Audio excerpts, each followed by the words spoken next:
Muy buenos días, amigos televidentes.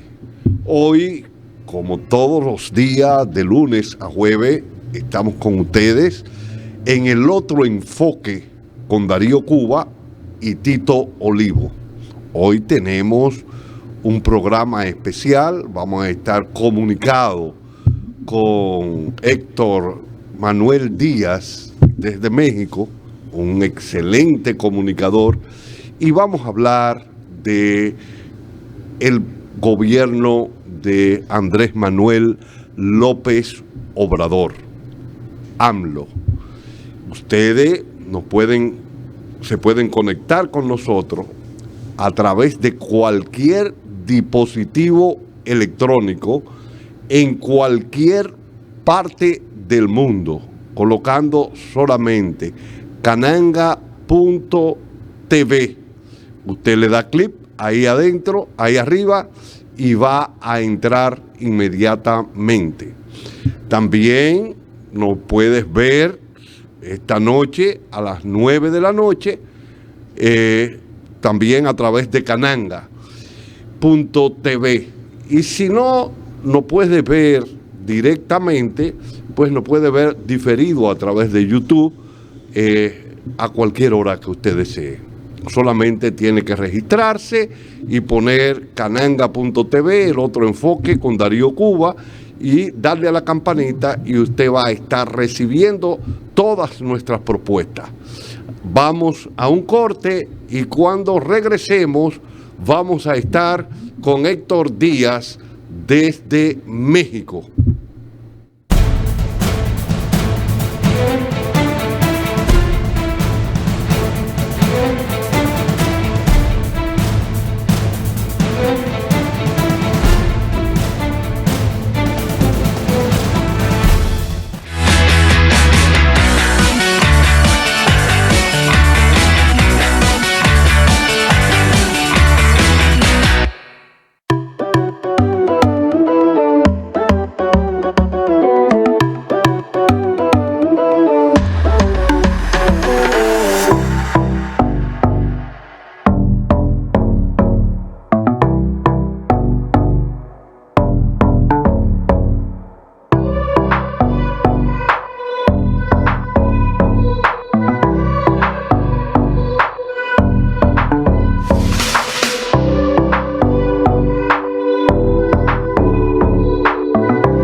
Bueno, ya habíamos dicho que estaríamos conectados con nuestro querido compañero Héctor Manuel Díaz desde México y que vamos a hablar de la situación mexicana.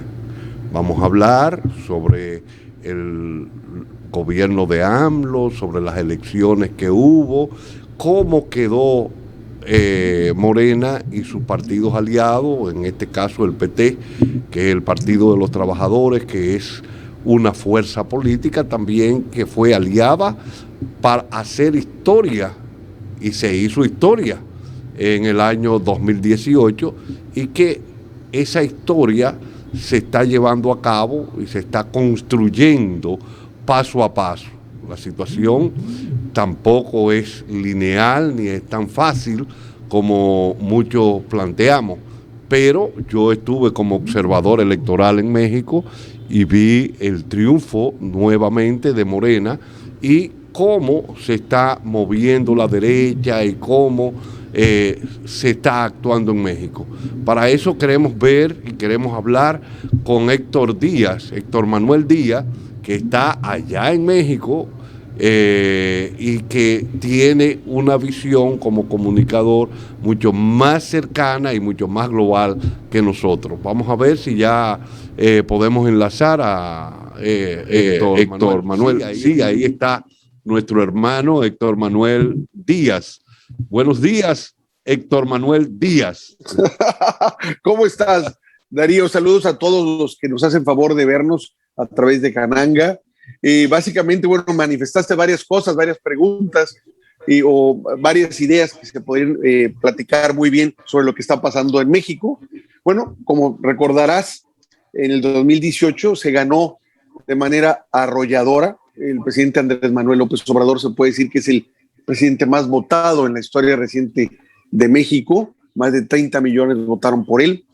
Pero ahora, conforme ha avanzado ya el gobierno, que estamos a 3 años, a mitad del camino, sus índices de aprobación siguen siendo muy altos. Varían entre el 57 y el 60% y a veces más del 60%. Porque la gente, incluso los que no votaron en un principio por él, han podido darse cuenta de lo que está haciendo en el gobierno, sobre todo que realmente lleva a cabo lo que dice que va a llevar a cabo. Hemos estado acostumbrados en México por décadas a que los candidatos que antes de asumir prometen todo. La verdad es que desde hace años nadie les cree, pero ellos como quiera prometen y lo primero que hacen es mal llevar el plan de gobierno que prometieron. Cumplen algunas cosas, otras de plano las olvidan y otras ya en el gobierno ni siquiera las desaparecen porque no las pueden llevar a cabo conscientemente o porque no sabían lo que estaban diciendo, aunque eso es algo que se puede cuestionar. No es el caso del presidente. El presidente desde que empezó la campaña hizo un plan de gobierno y ha ido cumpliendo todos los puntos, punto por punto, por punto por punto. Y yo creo que la gente se ha dado cuenta y por eso el apoyo, sobre todo también a la lucha que hace él frontalmente a la corrupción. A estas alturas, en México, ya con 3 años de gobierno, ya se hubieran dado a conocer a través de muchas formas quiénes eran los millonarios del sexenio, o cómo se la gastaban los príncipes, como se les podía llamar, a los que eran los hijos del presidente, cómo se manejaban, cómo tenían las guardias presidenciales alrededor de ellos, cómo salían en fiestas muy caras en México o en el extranjero. Nada de eso hay ahora. Absolutamente nada. Entonces el presidente sí cuenta con una gran aprobación popular, sobre todo porque no viaja en esos aviones que tenía los regímenes anteriores. Él viaja como cualquiera, como de turista, ni siquiera viaja en primera, viaja como turista en los aviones. Y son muchos los que han viajado con él y pueden constatar eso. Mencionaste tú, ahora recientemente hubo unas elecciones en las que tú fuiste, como bien dices, veniste de observador internacional. Y Morena ganó, de 15 candidaturas, ganó 11, sumando ya a 6 que tenía antes. Entonces realmente sí ganó, arrasó, por decirlo así. Hubo problemas en lo que es en el estado en la Ciudad de México, donde se perdieron 9 alcaldías, por decirlo así, que mucho tuvo que ver por ciertos manejos de otros estados. En este caso se comenta mucho que fue por el manejo que se dio en el estado de Guerrero, pero también por errores internos de Morena, errores bien cometidos. O sea, si no se hicieron las cosas como se debieron de haber hecho ahí en la Ciudad de México, pero en fin, te puedo decir que se ganó porque todavía se controla el Congreso de la Ciudad de México, que en este momento está presidiendo un señor que me honra ser su homónimo y que es de República Dominicana, Héctor Díaz Polanco.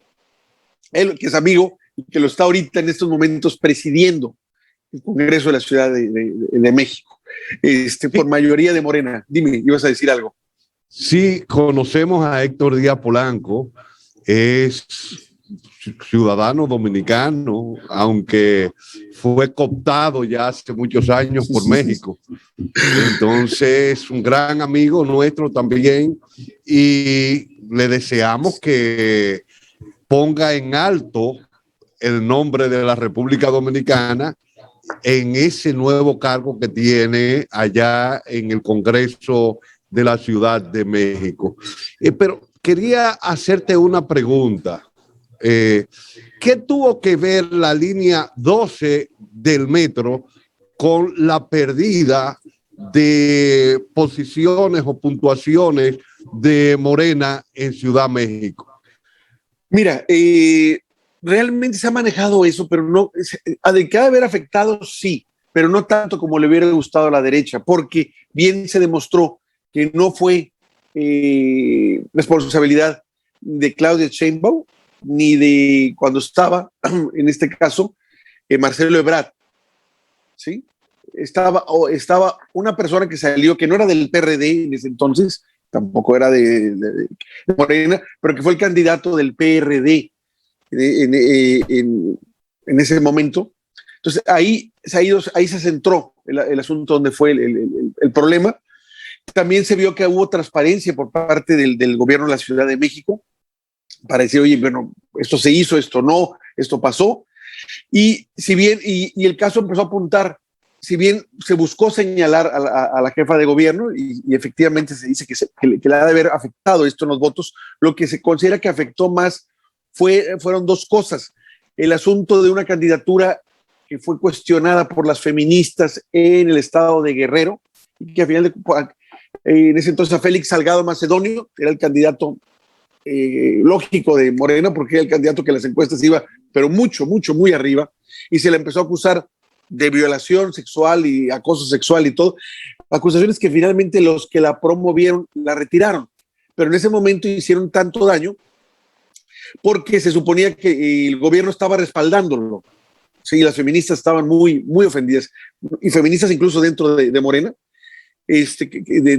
o que eran militantes del partido, estaban molestos porque esta candidatura se pudiera dar, al grado tal que Félix Salgado renuncia a la candidatura y pone en su caso a su hija, que arrasó, a fin de cuentas ganó la elección. Pero los análisis que se hacen es que las feministas en México son las que, y la clase media también, que se sintió abandonada hasta cierto punto, votó en contra, para castigar al presidente, votó en contra de él en la Ciudad de México. Esos realmente son los hechos que se están dando. Pero también yo creo que hizo un buen trabajo para poder captar este descontento la derecha. Sin embargo, te digo, el Congreso es local, lo controla perfectamente Morena, lo controla, como bien dices tú, un dominicano que ya ha nacionalizado mexicano, que es Héctor Díaz Polanco, y recientemente él estaba comentando que él era el primer nacionalizado en la historia del país que tenía un cargo así, pero luego mismo dice, no, soy el segundo, porque el primero lo tuvo en su momento en lo que es en la Constituyente de México, que fue en 1917, un sobrino de José Martí. O sea, él está feliz porque él es el segundo, en este caso, el mexicano, en haber o desempeñar ahorita un cargo popular, siendo no nacido en México. En este caso, el referente anterior de la Constitución de 1917 es un sobrino de José Martí que se llamaba, en ese entonces ya no vive, obviamente, Rubén Martí, un sobrino de José Martí. Entonces digo, bueno, está José Martí en la historia de mi país, el sobrino de José Martí, Rubén Martí, y ahora Héctor Díaz Polanco, lo cual es un honor. No nomás para él, para todos, para la República Dominicana y obviamente para México también. Y a propósito de eso, para la República Dominicana es un honor, pero también nosotros tenemos dos personas que han podido ser candidatos en otras naciones. Ahí está el caso de Máximo Gómez, donde la Constitución cubana decía que, a propósito de hablar de Martí, la Constitución cubana decía: ningún ciudadano extranjero puede ser presidente en Cuba, salvo el generalísimo Máximo Gómez, que puede ejercer el cargo, cosa que él rechazó por no ser ciudadano cubano y se quedó simplemente como un espectador ya en Cuba. Estuve en la casa, en la Quinta de los Molinos, allá en Cuba, donde él radicó, y tengo el honor de haber estado en las 3 casas donde vivió Máximo Gómez, donde nació en Baní, República Dominicana, donde vivió en Montecristi, de donde yo soy, y donde él se radicó en Cuba. Quería hacer ese señalamiento, pero vámonos a centrar en lo de México. Hablamos de ya el control del Congreso, hablamos de cómo Morena ha venido posicionándose a nivel popular y la alta aprobación que tiene a Andrés Manuel López Obrador, y que de una u otra manera eso se refleja en Morena. Entendemos que en México no hay reelección. No. ¿Tiene Morena otro candidato al margen de Andrés Manuel que pueda seguir las transformaciones que él viene llevando a cabo cuando a él se le venza su periodo presidencial? Mira, ahí se mencionan 2 candidatos muy fuertemente, que son Claudia Sheinbaum, precisamente la jefa de gobierno de la Ciudad de México, que ha sido gente allegada al presidente desde mucho antes que él fuera jefe de gobierno de la Ciudad de México, o es decir, que ocupara el cargo que tiene actualmente Claudia Sheinbaum. Y también el nombre del canciller, en este caso de Marcelo Ebrard. Digamos que son los candidatos más fuertes. Se mencionan otros, uno de ellos está aquí, si bien es de Sinaloa, ha vivido muchos años aquí en Monterrey, que es la secretaria actual de Economía, Tatiana Cloutier, pero creemos que básicamente la decisión, por decirlo así, de continuar con la labor empezada por el presidente será entre Claudia Sheinbaum y Marcelo Ebrard. Son, digamos, los punteros en este caso, ¿no? Va a ser un reto muy grande para cada uno de ellos, o el que resulte, el poder continuar con la obra del presidente, porque realmente el trabajo que ha hecho el presidente y sobre todo el legado que está dejando ahorita ya 3 años, como bien dice, yo ya cumplí, ya ahorita si yo me voy, el pueblo quiere que me vaya, me voy, ha sido enorme porque ha sido un parteaguas en la forma de conducirse la presidencia del país, y que por primera vez la gente se da cuenta que es una presidencia que está sirviendo a los que menos tienen, a los más pobres. Esa es la verdadera revolución de este país, y por eso el odio que genera en la derecha, al grado tal que, como tú has de haber estado recientemente enterado, vino el nefasto de Santiago Abascal, presidente de ese partido nefasto, Vox, allá en España, de España, totalmente franquista, fascista, nazista, clasista, racista, homófobo, antifeminista, en fin. Yo creo que todo lo que no es la izquierda, todo lo que no son los movimientos progresistas, ellos lo representan, y ellos son a nivel ultra. O sea, una cosa es no estar de acuerdo o no favorecer cambios como pudieran ser los que propone la izquierda, y otra cosa es oponerse totalmente a ellos, como puede ser el caso de Vox. Entonces, este señor incluso hizo declaraciones que eran ofensivas para el pueblo de México, prácticamente anunciando que gracias a ellos nos habían civilizado a nosotros, ahora que cuando nos conquistaron, con Hernán Cortés.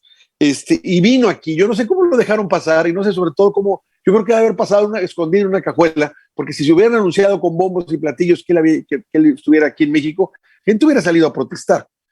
Y solo mostraron fotos de lugares, en este caso emblemáticos, donde estuvo en el Congreso, en la Cámara de los Senadores, con los senadores, en la Cámara de Senadores, donde fue recibido por el Partido de Acción Nacional. Ahora se le llama el PAN, si le llamamos el Partido de Acción Nacional, pero de nacional, así se le está mencionando a ellos, precisamente por el acuerdo que firmó con este partido ultra. Esto generó incluso protestas dentro de este partido de derecha, pero realmente fueron protestas, como llamamos, para cubrir el expediente, porque realmente incluso aunque hubiera sido algunas protestas sinceras, la mayoría está de acuerdo en que es la forma en que pueden volver a obtener el poder y pocas palabras, poder seguir robando como lo han hecho cada vez que están ellos en los cargos públicos, uniéndose con Vox, hacer una unión ahí, porque a España, en el caso de Vox, les interesa mucho México, porque perdieron grandes contratos a través de las compañías españolas, Iberdrola, Bengoa, en fin, que llegaban a las Américas haciendo precisamente lo que hicieron hace 500 años. Robarnos. Cambiando espejito por oro. Exacto, robarnos a lo despiadado y asquerosamente esto con contubernio de nuestras autoridades que eran sobornadas. Pues la verdad, se vendían. Entonces eso es una tragedia porque estás traicionando a tu país. Bueno, eso no está pasando ahorita con este gobierno. No se ha dado ningún contrato a ninguna empresa española, a ninguna empresa que se vaya manejado de esta forma. Más bien, se les ha conservado los contratos con la tendencia que se vayan yendo del país. Eso es lo que se está manejando actualmente. No se han dado ningún contrato nuevo, ninguna concesión, ninguna autorización a ninguna empresa extranjera ni de particulares que siga apuntalando ese modelo explotador de robarte por todos lados, como es el neoliberalismo. Sí, es importante hacer hincapié en el neoliberalismo. El neoliberalismo como modelo económico, y a mí siempre me gusta hacer esta aclaración, ingresa a América y al mundo por medio de golpe de Estado en el Cono Sur, principalmente en Chile, el primero, donde se comienza con este experimento. Después se desarrolla en toda América Latina y el mundo a través de lo que se conoce como el Consenso de Washington. Esto es en la década de los 80 y los 90. ¿Y qué es lo que se plantea en ese momento? Tratar de resolver por el lado de la oferta, o sea, resolverle el problema de competitividad a las empresas, reduciendo los niveles de salario, creando devaluaciones monetarias para aumentar la cantidad de beneficios que tienen y una serie de ventajas que se le van dando. Por eso se conoce como el decálogo del Consenso de Washington. Y no solamente se asienta en México, sino que también aquí en República Dominicana hubo una explosión social después de haberse firmado un acuerdo de facilidad ampliada en el año 1983 que condujo a la poblada de abril de 1984. Después vino el Caracazo en Venezuela y ya recientemente vemos la situación que se viene dando en Chile con fuertes enfrentamientos que fueron suspendidos en el momento que llegó la pandemia, y también en Colombia, donde han habido desaparecidos, de todo, asesinatos, de todo ha habido en Colombia.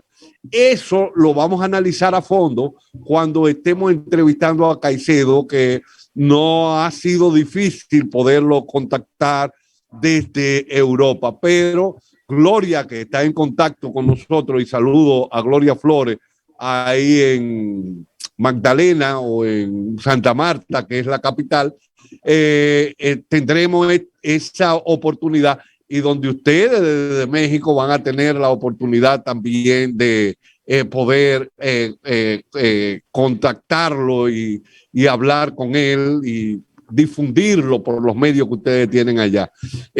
Yo quería hacerte una pregunta, y es la siguiente.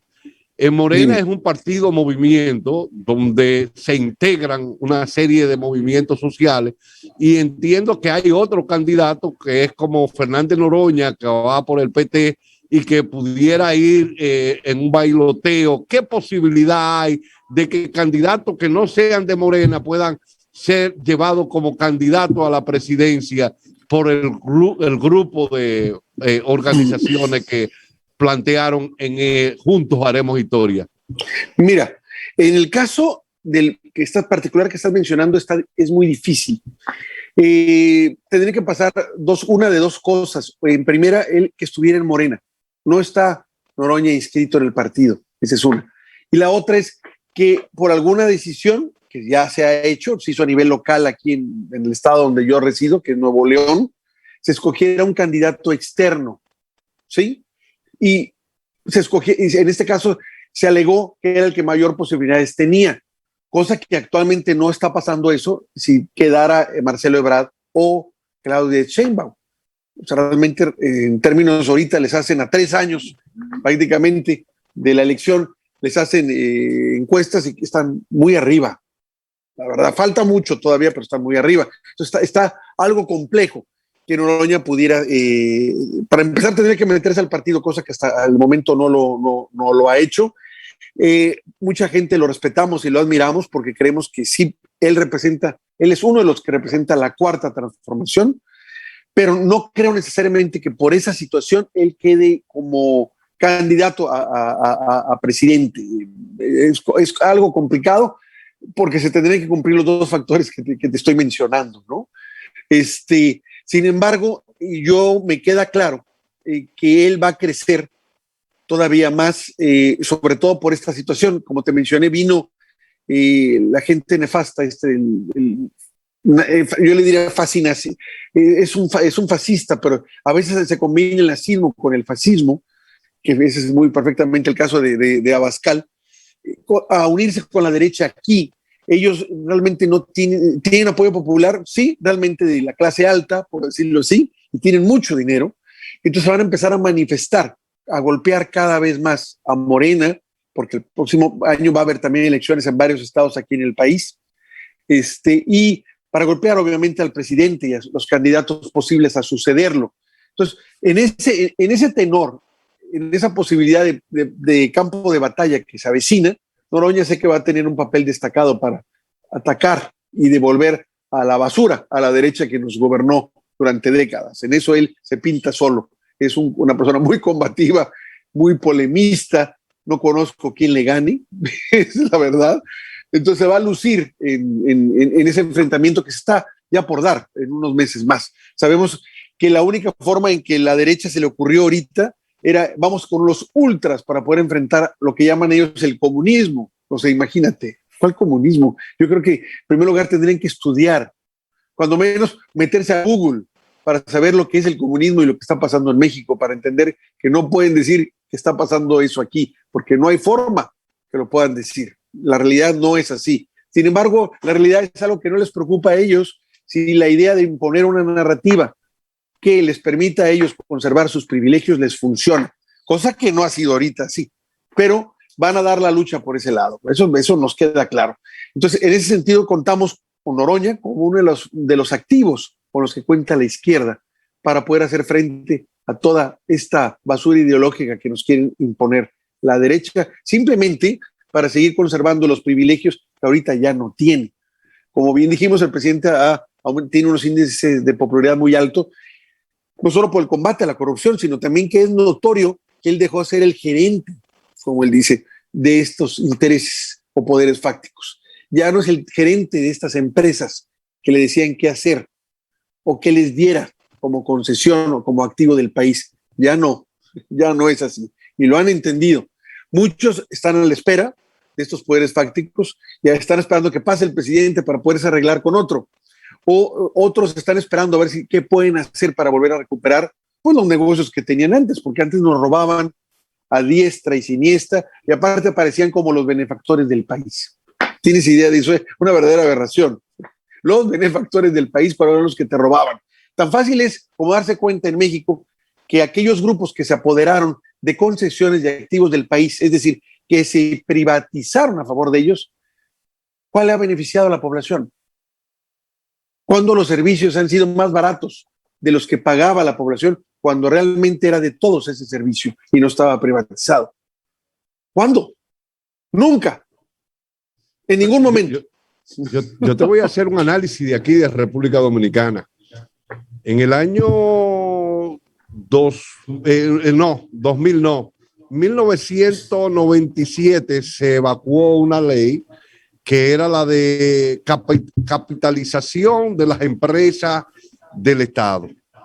En el año 1999 se comenzó la supuesta capitalización que no fue más que una privatización. Aquí habían lo que se conocían como la 3C, Consejo Estatal del Azúcar, CORDE, que eran las empresas del Estado que estuvieron en manos de Trujillo y a la muerte del tirano, pues pasaron al Estado Dominicano, y la Corporación Dominicana de Electricidad. Bueno, para que entiendan, el grupo CORDE y el CEA acumulaban un déficit de 700 a 1.000 millones de pesos. El dólar estaba alrededor de 16 por 1 en esa época. Y la Corporación Dominicana de Electricidad acumulaba un déficit de 2.000 millones de pesos. Se fue para resolver ese problema. Pues vaya perla. En el año 2019, después de haber privatizado el servicio eléctrico, el Estado Dominicano, en subsidio a las empresas que se hicieron cargo para eliminar los subsidios, recibieron un subsidio de parte del gobierno dominicano de 109.000 millones de pesos dominicanos. Me diría que estaba el 45 por ahí, el peso con el dólar, pero sigue siendo una gran cantidad. Todavía tú trayendo el dólar del 2000 al de 2019 es una gran cantidad. Pero no se queda solamente en el subsidio, sino que también reciben desmontes arancelarios para la importación de combustible. ¿Y cuál empresa recibe? Bueno, tenemos el Grupo Vicini, que recibe una gran cantidad de dinero, tiene $4.900.000 para mantener una planta que trabaja con búnker, sí, apagada, pero recibe también un desmonte arancelario para traer el combustible para esa planta. Entonces, me imagino que debe ser también igual en México. Pues mira, el subsidio no está manifestado así. Lo que se hizo es, en muchas empresas se les dio un precio regalado, ¿sí? Perfectamente saneadas ya con dinero público, y estas empresas llegaron y evidentemente trataron de mantener los precios por un ratito y luego los empezaron a subir. Pues ya no tener competencia, ahí sí, claramente, al no tener competencia, porque se les da activos que son prácticamente monopolios de hecho o de facto, entonces ellos pueden hacer lo que quieren con los precios. Esa es la verdad. Entonces, no tanto que el gobierno de alguna forma los apoyó dándoles la empresa a precios muy atractivos, y en el caso de otras incluso les prestó para que pudieran comprar la empresa y a intereses muy, muy bajos. O sea, que eso era un insulto, ¿no? Entonces, eso te hace sospechar claramente que si no estaban algunos miembros del gobierno ahí metidos en ese negocio para poderse quedar ellos también con él como accionistas, ¿no? Es una enorme sospecha por la falta de transparencia y esos millonarios que salen en cada sexenio que se daban en los gobiernos neoliberales. Entonces, siempre hay esa sospecha, ¿no? Y que incluso no se tomaba mal. O sea, estos millonarios eran inteligentes, habían tomado la oportunidad que se les dio, y había sectores de la población que los veía bien y que no tranza, no avanza. Era una frase muy, muy común aquí. Ahora no.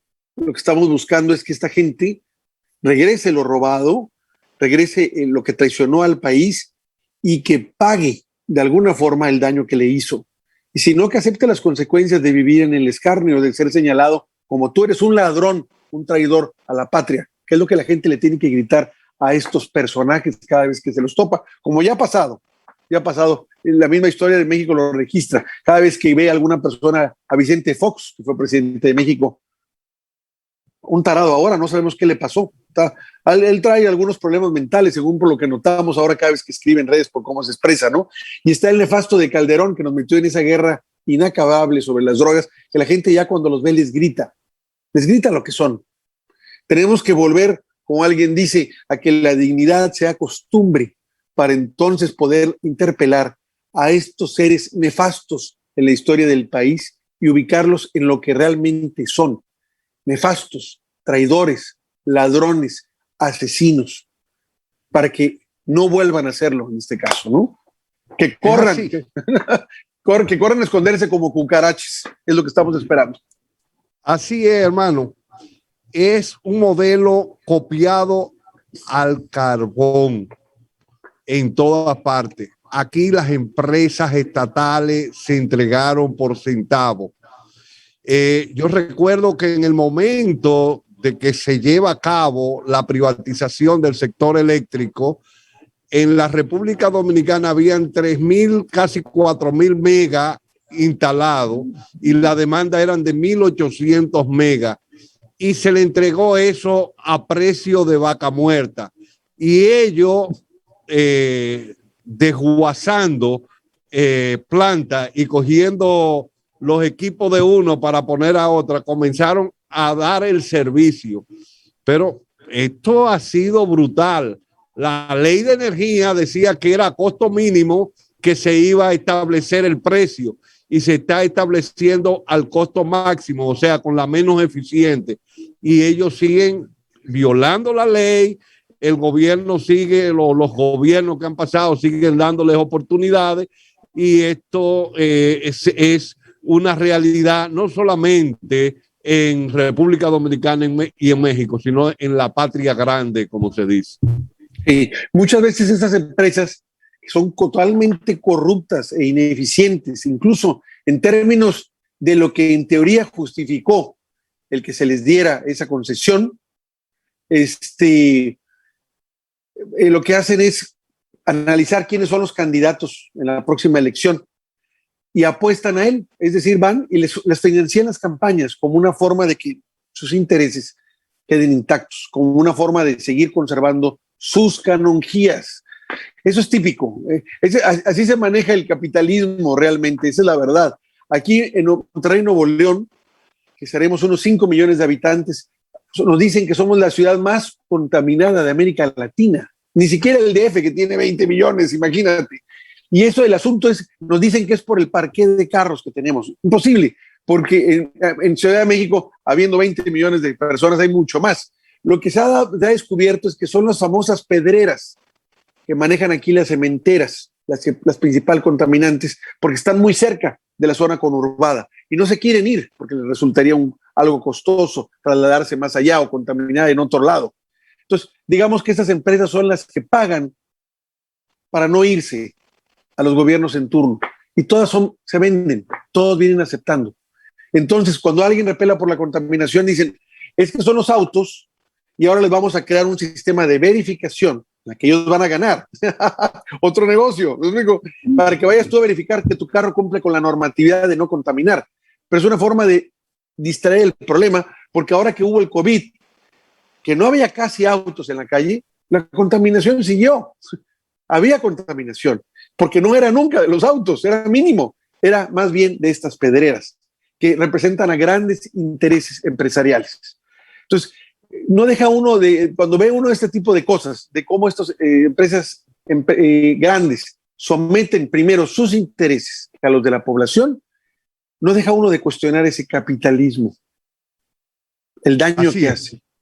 Bueno, todo lo que comienza tiene un final. Vamos a darle a Héctor Díaz la oportunidad para que se despida y después nosotros vamos a hacer un pequeño análisis y vamos a cerrar el programa.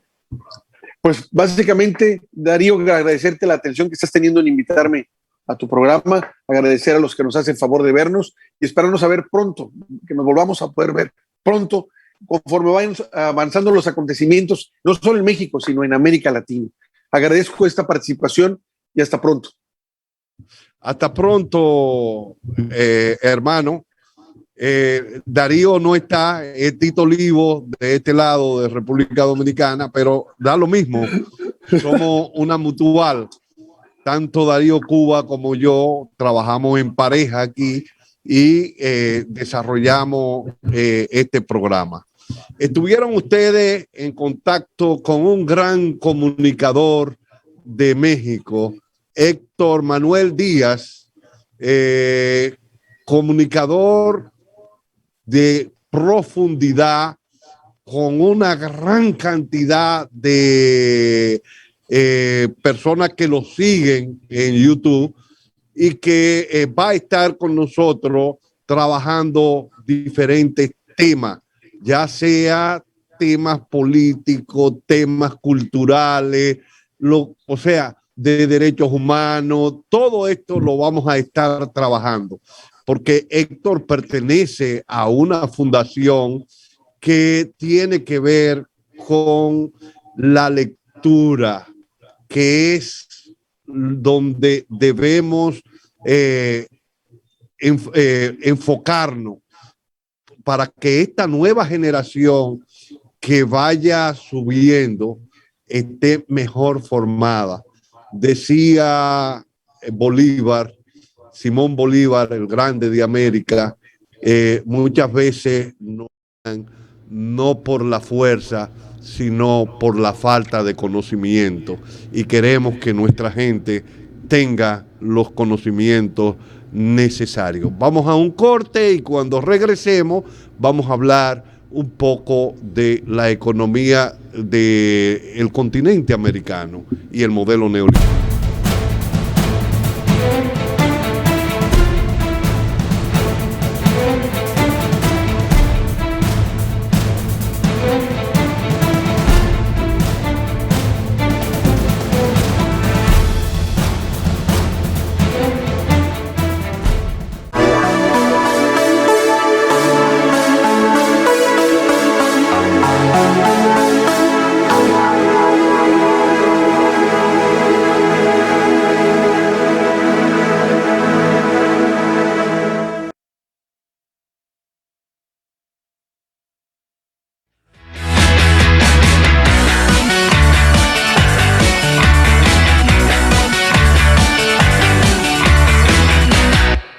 Saludos amigos, les invito a ver todos los domingos a las 9 de la noche lo que pasó en la semana.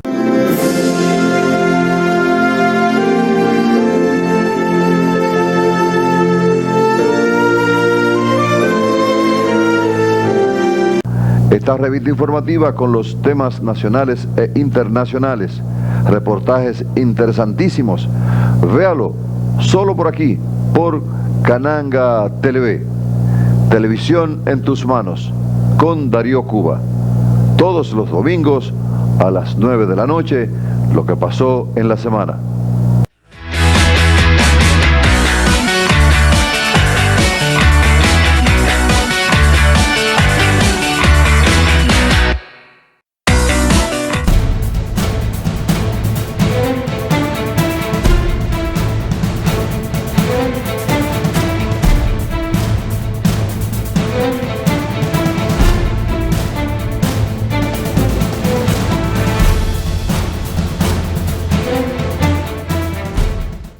Bueno, ya ustedes han tenido una visión de lo que está pasando en México.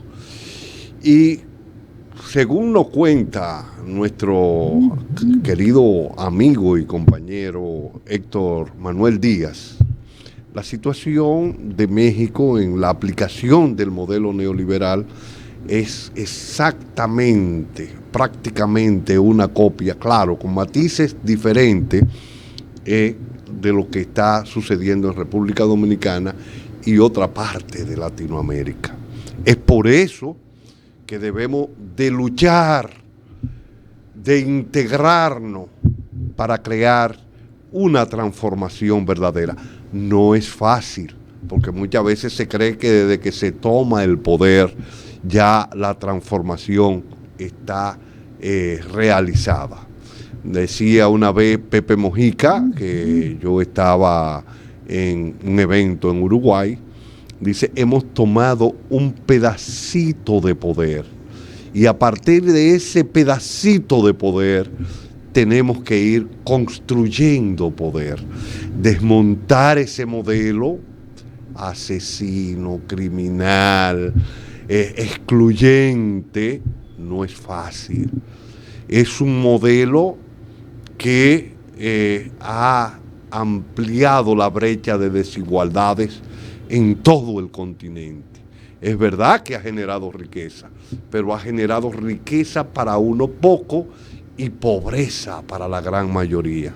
Es ante esa situación que debemos convocarnos todos y todas en nuestro continente para analizar la realidad socioeconómica de cada uno de nuestro pueblo y plantear soluciones no extraídas de Europa ni de otras naciones, sino discutida con los diferentes sectores que hay, sociales, económicos y todo, plantear soluciones en el marco de cada nación. Porque esto ha sido una tragedia que se nos presentó como tragedia en la década de los 70 y 60, y ya 80, 70 y 80, rompiendo el modelo de la demanda inducida de Keynes, que se resolvía el problema por el lado de la demanda. Aquí se trató de resolver por el lado de la oferta, pero dándole privilegios onerosos al gran capital, principalmente al capital internacional, que entra sin pagos de impuestos, sin una serie de costes que tiene que realizar, y que esto crea situaciones irritantes, donde tú tienes una población económicamente activa que el 60% es informal. ¿Por qué? Porque los salarios, las pensiones, todo se ha ido destruyendo y se ha ido concentrando. Los mayores beneficios lo obtiene el capital.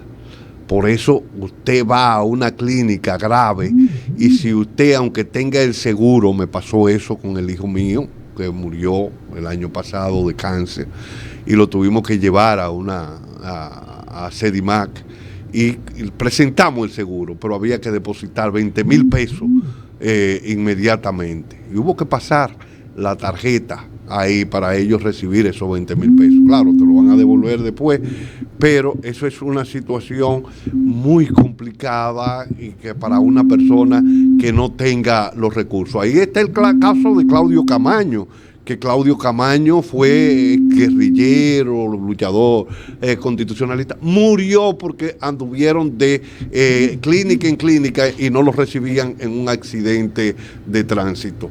Vamos ya a despedir el programa y mañana vamos a tener otra nueva propuesta con Tito Olivo y Darío Cuba en el otro enfoque. Y recordándole que usted nos puede sintonizar a las 10 de la mañana poniendo cananga.tv en cualquier dispositivo electrónico. También nos puedes ver a las 9 de la noche a través de cananga.tv y diferido registrándose en YouTube y poniendo el otro enfoque con Darío Cuba. Y ustedes van a recibir toda nuestra propuesta. Muchas gracias y hasta mañana.